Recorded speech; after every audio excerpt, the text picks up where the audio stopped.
Hello बच्चों, अब प्रश्न संख्या 5 देखिए, विविध प्रश्नमाला 10 का। क्या है प्रश्न संख्या 5? मूल बिंदु से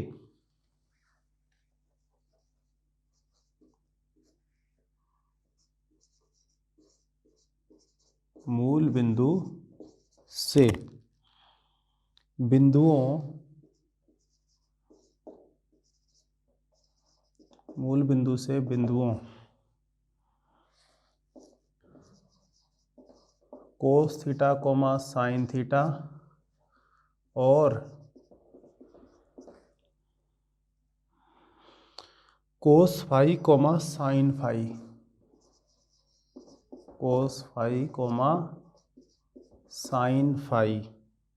को मिलाने वाली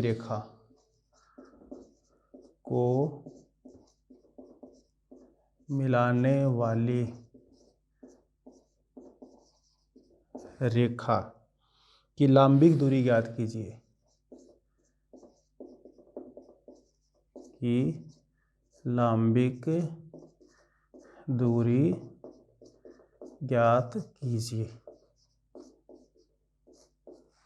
ये बेटा अपना प्रश्न संख्या 5 है।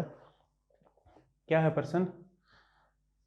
सबसे पहले अपन क्या करेंगे, इन दोनों बिंदुओं को मिलाने वाली रेखा का समीकरण ज्ञात करेंगे। फिर अब ये जो रेखा मिलेगी, इस रेखा की मूल बिंदु से लंबिक दूरी, मतलब मूल बिंदु से इन दोनों बिंदुओं को मिलाने वाली रेखा पर डाले गए लंब की लंबाई कितनी है, वो ज्ञात करनी है अपने को।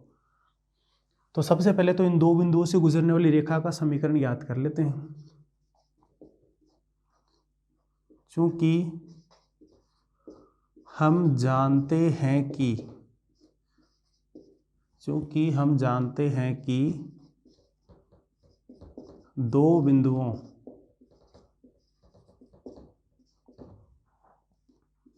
से गुजरने वाली रेखा का समीकरण, क्योंकि हम जानते हैं कि दो बिंदुओं से गुजरने वाली रेखा का समीकरण क्या होता है बेटा, y माइनस y1 बराबर y2 माइनस y1 अपॉन में x2 माइनस x1 इंटू में x माइनस x1। ये दो बिंदुओं x1 y1 और x2 y2 से गुजरने वाली रेखा का समीकरण होता है मानक रूप। तो अपने पास अब बिंदु यहाँ पे ये दे रखे हैं, अतः बिंदुओं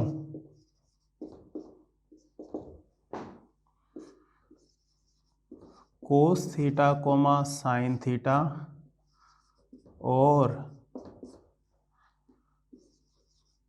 कोस फाई कोमा साइन फाई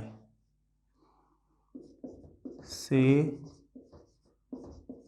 गुजरने वाली रेखा का समीकरण क्या हो जाएगा बेटा, ये x1 y1 बन जाएगा, ये x2 y2।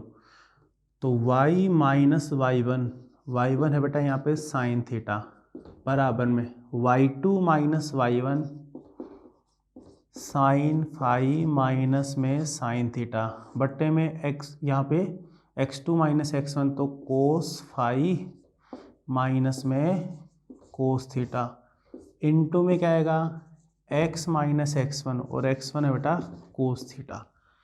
अब क्या करेंगे, इसको तो इधर गुणा कर देंगे और इसको अंदर गुणा कर देंगे। तो इसको क्या करेंगे, मानक रूप ax plus B Y plus C बराबर 0 रूप में लेके आएंगे। तो दिस इम्प्लाइज ये क्या बनेगा, ये बन जाए बेटा कोस फाई माइनस में cos theta into y, minus में जब साइन थीटा से गुणा करेंगे अंदर तो खोल के लिख देता हूँ बेटा, माइनस में साइन थीटा कोस फाई और माइनस माइनस हो जाएगा प्लस में, ये बन जाएगा बेटा साइन थीटा कोस थीटा। ऐसे ही जब इसको अंदर गुणा करेंगे तो ये बनेगा बच्चों साइन फाई माइनस में साइन थीटा इंटू में x, और माइनस कोस थीटा से अंदर गुणा करेंगे तो क्या बनेगा माइनस में साइन फाई कोस थीटा और माइनस माइनस हो जाएगा प्लस में, क्या आएगा साइन थीटा कोस थीटा। अब अपन क्या करेंगे, मानक रूप में लिख लेते हैं इसको। तो सबसे पहले x वाला पद ये रहा, तो ये बन गया साइन फाई माइनस में साइन थीटा इंटू एक्स। ये प्लस का इधर आके माइनस का आएगा। इसको प्लस का बनाना चाहो तो यहाँ से एक माइनस कॉमन लेके इसको cos theta minus cos phi लिख सकते हो, नहीं तो एज इट इज रहने दो, कोई प्रॉब्लम नहीं है। तो ये बन जाएगा माइनस में cos phi minus cos theta into में वाई।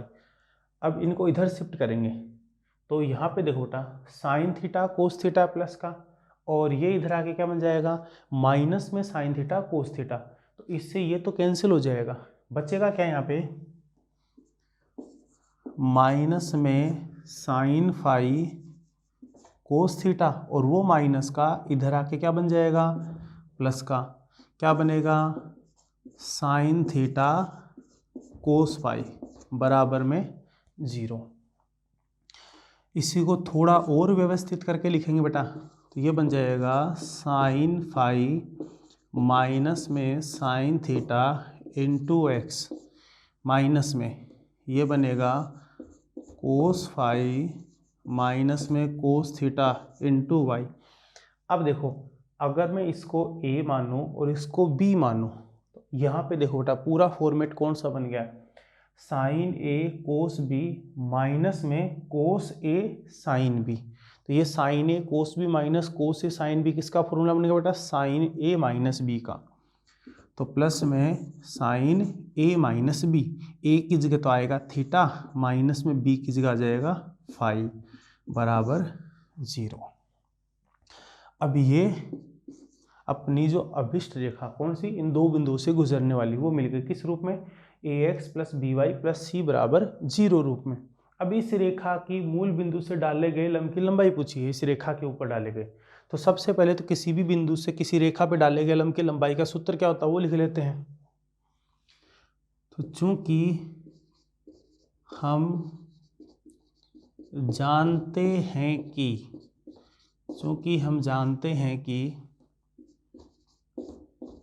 किसी बिंदु x1, y1 से रेखा ax plus B Y plus C बराबर 0 पर डाले गए लंब की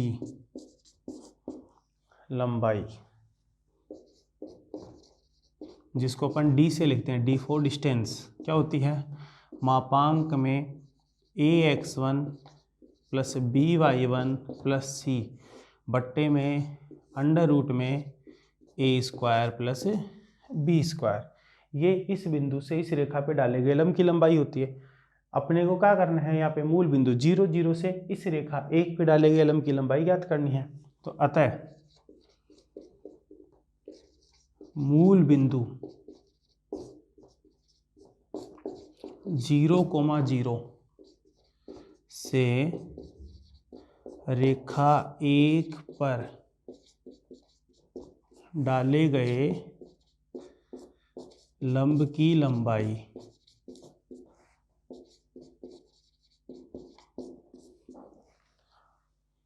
अब ये क्या हो जाएगी, अपने को ये रेखा चाहिए तो इससे ऊपर तक का पार्ट मिटा देते हैं।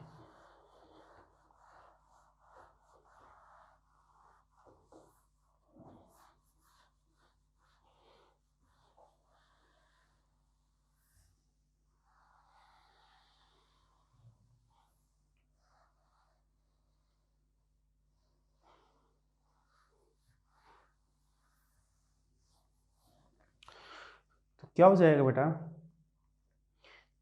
x की जगह x1 आ जाता है, देखो इसमें y की जगह y1 आ जाता है, c एज इट इज, और अंडर रूट में x के गुणांक का वर्ग प्लस y के गुणांक का वर्ग होता है। तो वही यहाँ पे x1 की जगह 0 आ जाएगा, y1 की जगह 0 आएगा।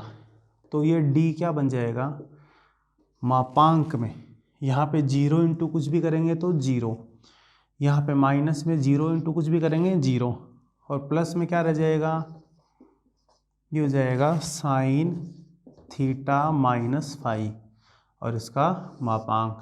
अंडर रूट में क्या आएगा, x के गुणांक का वर्ग, तो ये बनेगा sine phi minus sine theta का वर्ग, प्लस में y के गुणांक का वर्ग, तो y का गुणांक है माइनस में cos phi minus cos theta का वर्ग।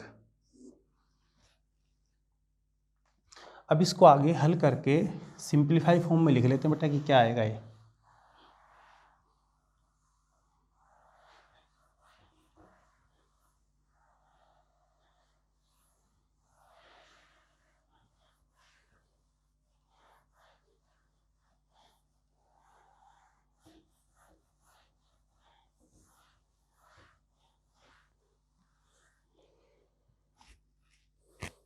तो देखो बेटा, दिस इम्प्लाइज, यहाँ से डी क्या बन गया, ये तो 0 माइनस 0 हट गया, साइन थीटा माइनस फाई, इसका मापांक लगाने की ज़रूरत है नहीं, सिंपल लास्ट में लगा देंगे, लगाओ तो लगा लो चाहे आप। ये sine theta minus phi upon में। अब देखो बेटा, इसको थोड़ा विस्तारित रूप में लिखेंगे, ये काफ़ी लंबा चौड़ा आने वाला है। इसमें a माइनस बी का होल स्क्वायर आएगा, तो ये बनेगा sine square phi plus sine square theta minus में 2 sine theta sine phi. Minus का स्क्वायर तो हो गया प्लस, और उसके अलावा जो बच गया उसका स्क्वायर आएगा cos square phi plus cos square theta minus में 2 कोस थीटा कोस फाई। ये आ गया बेटा। अब देखो इसको और थोड़ा व्यवस्थित लिखेंगे, तो यहाँ तो बन रहा है मापांक में साइन थीटा माइनस का फाई, और बट्टे में क्या बन जाएगा अंडर रूट में।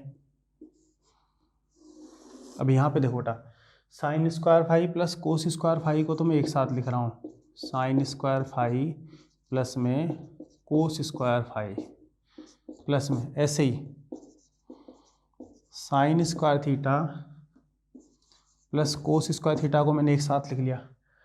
अब यहाँ भी माइनस है, यहाँ भी माइनस है, और 2 भी कॉमन आ रहा है, तो -2 कॉमन लेके इसको किस प्रकार से लिख रहा हूँ वो देखना बेटा। Cos theta cos phi plus में sine theta sine phi, minus तो बाहर आ ही गया दोनों से। अब ये क्या बन जाएगा, तो देखो बच्चों, ये बन गया ऊपर तो मापांक में साइन थीटा माइनस का फाई बट्टे अंडर रूट में, ये बन गया 1 प्लस ये बन गया 1 माइनस में 2 कोस ए कोस बी प्लस साइन ए साइन बी। किसका फॉर्मूला होता है बेटा, कोस ए माइनस बी का। यहाँ ए थीटा को मान रहे हैं अपन, बी फाई को मान रहे हैं, तो ये बन जाएगा कोस थीटा माइनस फाई। तो ये बन गया बेटा मापांक में साइन थीटा माइनस फाई बट्टे अंडर रूट में 1 प्लस 1 हो गया 2 माइनस में 2 कोस थीटा माइनस का फाई।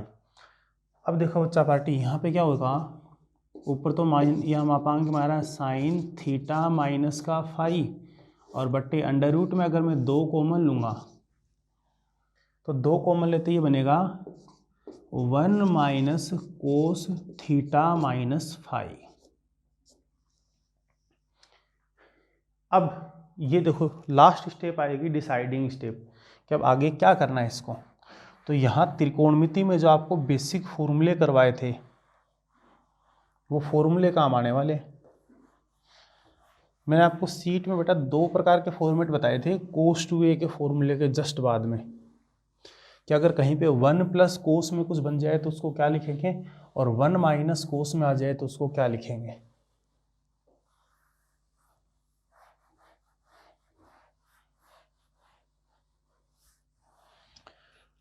तो देखो बच्चों, ये तो एक तरह से साइन टू ए का फॉर्मूला बन रहा है, तो साइन टू ए को लिख सकता हूँ मैं 2 साइन ए बाई 2, या तो अगली स्टेप में लिख लेंगे साइन थीटा माइनस फाई का मापांक। पहले इसी को हल करते हैं आगे। अंडर रूट में, ये हो गया 2 गुणा में 1 माइनस में कोस क्या होता है बेटा, 1 प्लस कोस होता है 2 कोस स्क्वायर और जो भी कोण होता है उसका हाफ, और 1 माइनस में कोस होता है बेटा 2 साइन स्क्वायर और जो भी कोण होता है उसका हाफ। तो 1 माइनस कोस वाला फॉर्मेट बन रहा है तो क्या बन जाएगा, ये बनेगा 2 साइन स्क्वायर और जो भी दिया गया कोण है उसका आधा आ जाएगा, तो थीटा माइनस में 5/2। अब इसको भी मैं साइन 2a का फॉर्मूला लगा के 2 sine a by 2 cos a by 2 लिख रहा हूँ, तो 2 साइन, यहाँ पे ये जो थीटा माइनस 5 है इसका हाफ आ जाएगा, तो साइन 2 का फॉर्मूला होता है 2 साइन a कोस a। सिर्फ अगर साइन a की बात करें तो बन जाएगा 2 sine a by 2 cos a by 2, मतलब जो भी कोण होगा उसका हाफ आ जाएगा। तो यहाँ पे 2 साइन थीटा माइनस 5/2 और कोस थीटा माइनस 5/2 इसका मापांक। अब आपको बताया हुआ अंडर रूट एक्स स्क्वायर भी क्या होता है, मैंने पहले बताया था अंडर रूट एक्स स्क्वायर क्या होता है, मोड एक्स, रूट से बाहर नेगेटिव वैल्यू नहीं आ सकती कभी भी, तो 2 दूनी 4, 4 का अंडर रूट तो हो जाएगा 2, साइन स्क्वायर रूट से बाहर आगे क्या बन जाएगा, मापांक में साइन थीटा माइनस 5/2, 2 से बटा 2 गया, साइन वाले से साइन गया, तो क्या बच जाएगा, तो दिस इंप्लाइज फाइनली डी आ जाएगा अपना कोस थीटा माइनस 5/2 का मापांक इकाई। तो ये अपना फाइनल आंसर है। मूल बिंदु से इन दोनों बिंदुओं से गुजरने वाली रेखा पे डाले गए लंब की जो लंबाई है कितनी आई बेटा, कोस थीटा माइनस 5/2 का मापांक इकाई आएगी। तो ये अपना प्रश्न संख्या 5 कंप्लीट हो गया। बहुत ही अच्छा प्रश्न है बेटा।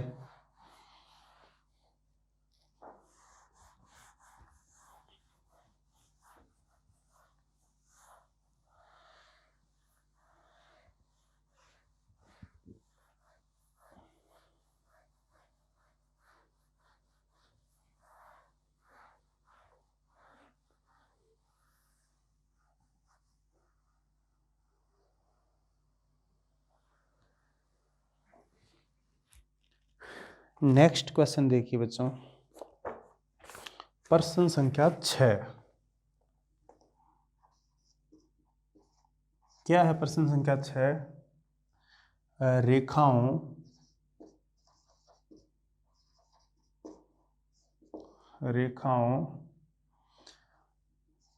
x माइनस 7y प्लस 5 बराबर 0 और 3x प्लस y बराबर 0 के प्रतिच्छेद बिंदु से खींची गई और y-x के समांतर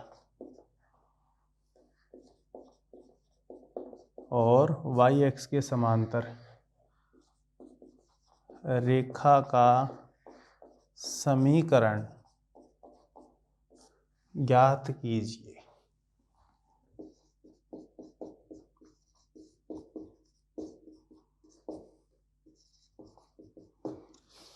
ये अपना प्रश्न संख्या 6 है बेटा। देखो बच्चों क्या है प्रश्न, इन दोनों बिंदुओं के तो प्रतिच्छेद बिंदु से इन दोनों रेखाओं के प्रतिच्छेद बिंदु से गुजरनी चाहिए और y-x के समांतर होनी चाहिए। तो इस प्रकार के प्रश्न अपन ने शुरू में किए थे। x-x के समांतर रेखा का समीकरण क्या होता है, y बराबर अचर, और y-x के समांतर रेखा का समीकरण क्या होता है, x बराबर अचर। तो सबसे पहले क्या करेंगे, इन दोनों रेखाओं का प्रतिच्छेद बिंदु ज्ञात कर लेंगे और जो भी x का मान आएगा, x बराबर अचर जो भी है वो क्या हो जाएगी, इन दोनों रेखाओं के प्रतिच्छेद बिंदु से गुजरने वाली और y-x के समांतर रेखा का समीकरण मिल जाएगा। दी गई रेखाएं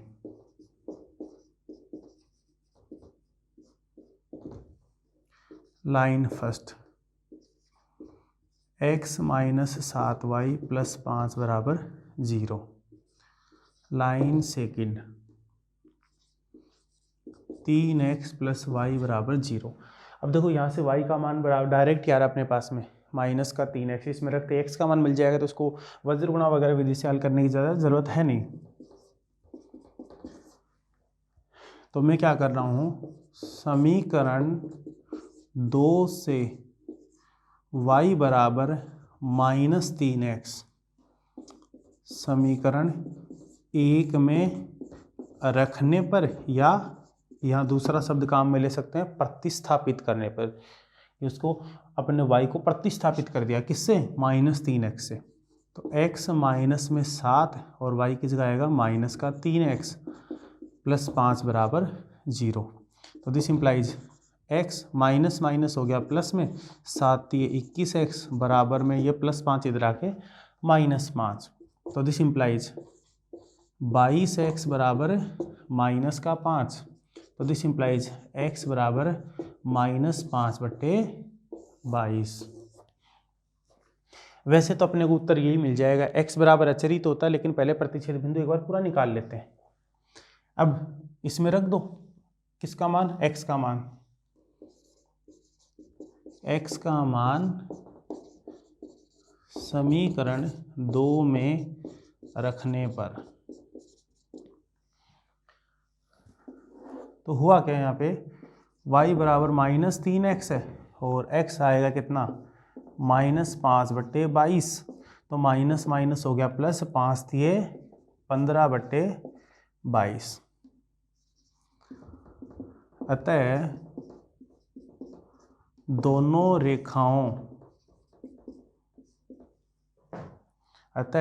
रेखाओं का प्रतिच्छेद बिंदु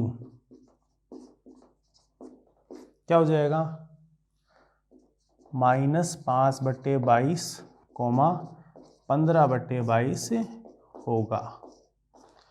ये इन दोनों रेखाओं का। अब देखो, क्योंकि y-x के समांतर रेखा का समीकरण, y-x के समांतर रेखा का समीकरण क्या होता है, x बराबर अचर लेमडा माना, ये अपन ने मान लिया, तो दिस इंप्लाइज x बराबर लेमडा।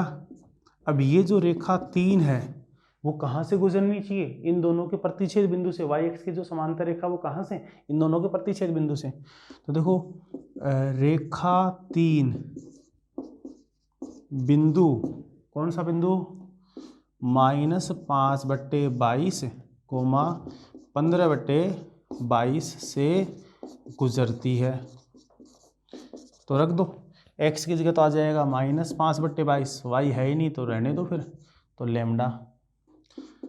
तो दिस इंप्लाइज लेमडा बराबर कितना आ गया, -5/22। लेमडा का मान समीकरण 3 में रखने पर रख दो, तो x बराबर आ गया -5/22, और इसी को व्यवस्थित करके लिखेंगे तो 22x + 5 बराबर 0, जो कि अभिष्ट रेखा का समीकरण है। ये अभिष्ट रेखा का समीकरण है जो अपने को चाहिए था बेटा। तो ये अपना प्रश्न संख्या 6 कंप्लीट हो गया है।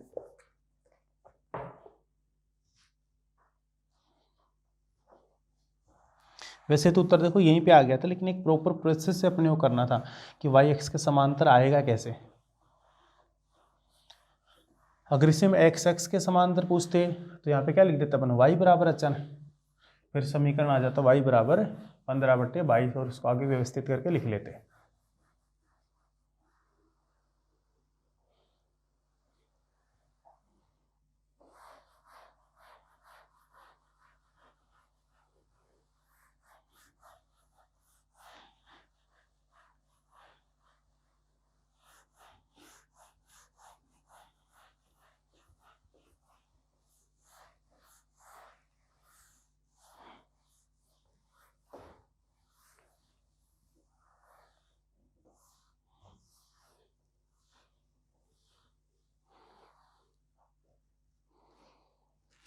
अगला प्रश्न देखो बेटा, प्रश्न संख्या 7।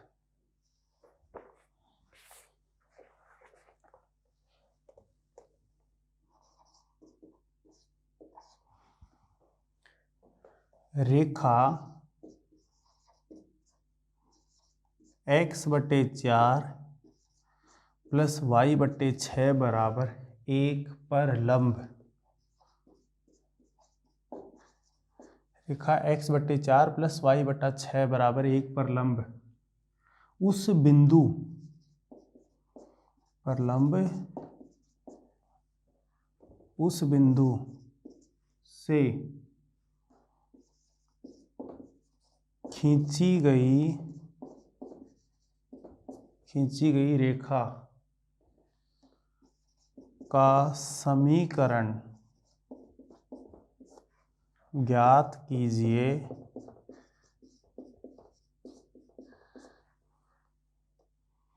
जहां यह रेखा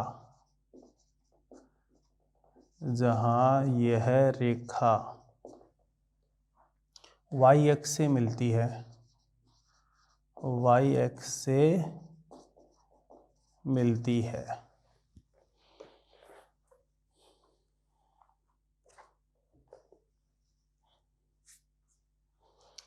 देखो बेटा क्या करना है अपने को, इस रेखा पे तो लंबवत होनी चाहिए, और कौन से बिंदु से गुजरेगी वो रेखा, जहां पे ये रेखा y अक्ष पे मिल रही है। तो देखो बेटा ये x/a प्लस y/b बराबर 1, इस रेखा का अंतःखंड रूप दे रखा है। यहाँ पे x अंतःखंड क्या है 4, y अंतःखंड 6 है। तो इसका मतलब ये रेखा कौन से बिंदु से गुजर रही है, x अक्ष पे तो 4,0 से और y अक्ष पे 0,6 से। दी गई रेखा x/4 प्लस y/6 बराबर 1, ये समीकरण 1। इसको थोड़ा व्यवस्थित करके लिख देते हैं ताकि इसके लंबवत रेखा का समीकरण अपन डायरेक्ट लिख सकें। देखो 4 और 6 का एलसीएम कितना आएगा, 12 आएगा। 12 में 4 का भाग देंगे 3, 3 को x से गुणा करेंगे तो 3x। 12 में 6 का भाग देंगे 2, 2 बार 2 से y को गुणा करेंगे तो 2y। बट्टे में जो 12 आएगा उसको 1 से गुणा करके क्या लिख सकते हैं अपन, बराबर 12। और इसी को व्यवस्थित करके लिखोगे तो 3x प्लस 2y माइनस 12 बराबर 0। ये इसी का क्या है, मानक रूप है। ये मैंने अलग से क्यों लिख लिया, ताकि अपने को y अक्ष पे बिंदु ज्ञात हो जाए। हाँ जी, रेखा एक x/a प्लस y/b बराबर 1 रूप में है, अतः x अंतःखंड a ये तो आएगा 4 तथा y अंतःखंड b ये आएगा 6। तो इसका मतलब अगर आलेख में दर्शाना चाहो, ये x अंतःखंड 4 है, ये 6 है, तो ये बिंदु जो a है 4,0 और ये b मान लो इसको 0,6। अब इस बिंदु से गुजरने वाली और इस रेखा के लंबवत रेखा का समीकरण अपने को ज्ञात करना है। क्योंकि रेखा y अक्ष पर 6 इकाई लंबाई का अंतःखंड काटती है, अर्थात यह y अक्ष को बिंदु 0,6 पर मिलती है। ये y अक्ष पे बेटा अपने को बिंदु मिल गया। अब इस रेखा के लंबवत रेखा का समीकरण क्या हो जाएगा, आपको बताया हुआ ax plus by plus c बराबर 0 के लंबवत रेखा का समीकरण होता है bx minus ay plus lambda बराबर 0। तो रेखा 2 के लंबवत रेखा का समीकरण।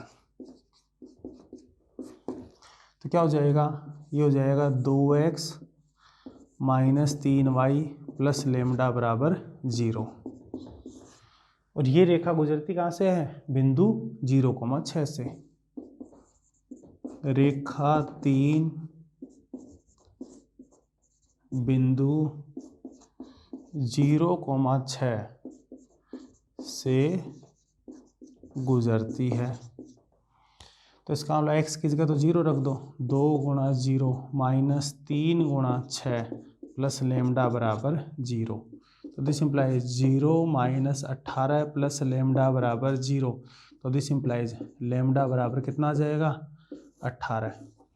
लेमडा का मान समीकरण 3 में रखने पर, लेमडा का मान समीकरण 3 में रखने पर रख दो बेटा, क्या बन जाएगा ये 2x माइनस का 3y प्लस 18 बराबर 0, जो कि अभिष्ट रेखा का समीकरण है। यही चाहिए था बेटा अपने को, 2x माइनस 3y प्लस 18 बराबर 0, ये अभिष्ट रेखा का समीकरण मिल जाएगा।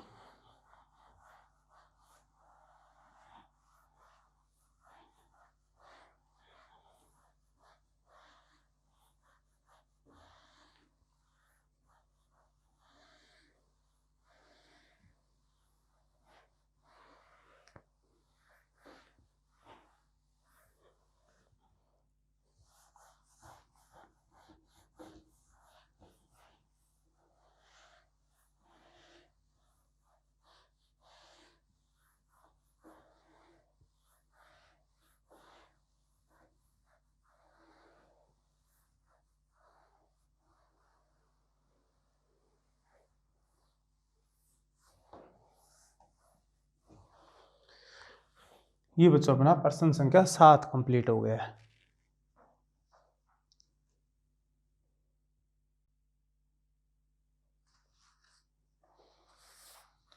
हाँ बच्चों 8वां प्रश्न देखिए क्या है, रेखाओं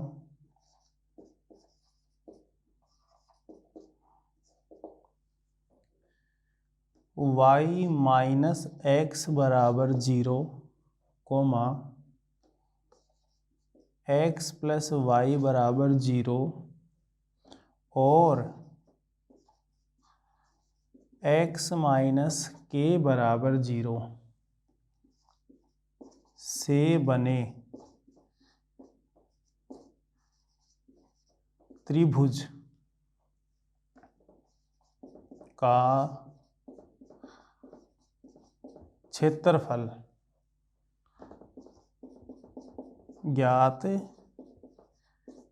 कीजिए। इस प्रकार का एक प्रश्न आया भी था बेटा अपने पास में।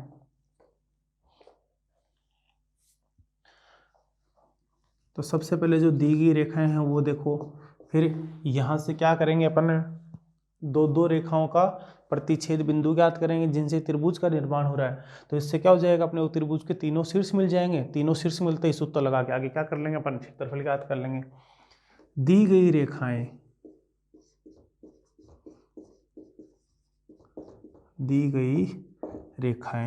L1 लाइन फर्स्ट क्या है, y माइनस एक्स बराबर 0, इसी को लिख रहा हूं मैं y बराबर x, समीकरण 1 हल करने की दृष्टि से। L2 x प्लस वाई बराबर 0, तो दिस इंप्लाइज y बराबर माइनस एक्स, समीकरण 2। फिर L3 ये है x माइनस के बराबर 0, तो दिस इंप्लाइज x बराबर के, ये समीकरण नंबर 3। दो को हल करेंगे, पहली दूसरी को, दूसरी तीसरी को और पहली तीसरी को। तो समीकरण 1 व 2 से तो y बराबर x और y बराबर माइनस एक्स है, तो y का मान माइनस एक्स यहाँ रखूँगा तो माइनस एक्स बराबर x, तो दिस इंप्लाइज 2x बराबर 0, तो दिस इम्प्लाइज x बराबर 0। x बराबर 0 समीकरण 1 में रखने पर क्या हो जाएगा, y बराबर 0। अतः रेखा 1 व 2 का प्रतिच्छेद बिंदु 0,0 है। ये तो हो गया पहली दूसरी का। अब पहली और तीसरी का ले लो आप।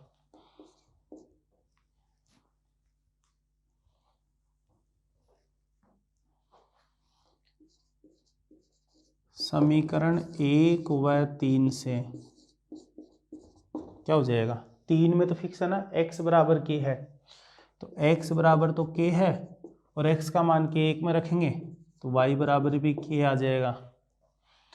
x की जगह k रखते ही y बराबर k।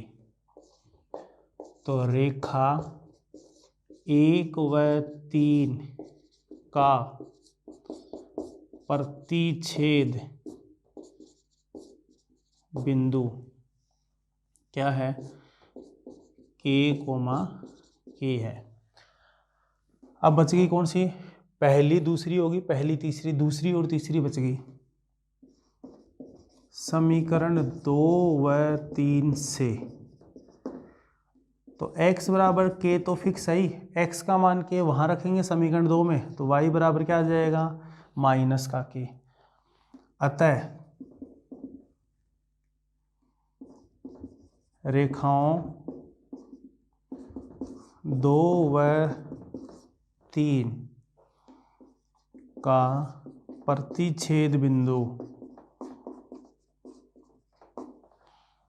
क्या हो जाएगा, k,